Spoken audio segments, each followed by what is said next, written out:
Tuan-puan nak berjaya dalam simpanan emas, boleh tengok video ni sampai habis dan lupa share dan save video ni untuk kawan-kawan yang lain. Sebab saya nak sharekan tip berjaya dalam simpanan emas untuk menjadikan penyimpanan emas yang kaya dan berjaya. Tuan-puan hanya perlu fokus kepada dua benda perkara ni. Yang pertama adalah konsisten menyimpan dan yang kedua penambahan gap emas.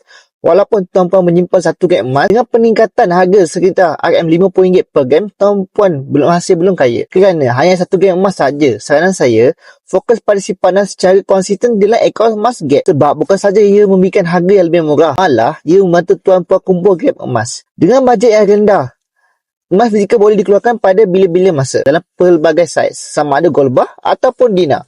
Kelebihan akaun emas gap ni ialah ia tak ada had umur dan sesiapa saja boleh daftar tanpa sebarang cas. Sekecil-kecil anak yang baru lahir hinggalah warga emas, warga asing dan juga warga negara Malaysia yang menetap di luar negara pun boleh mulakan simpanan emas dengan akaun emas Public Gold.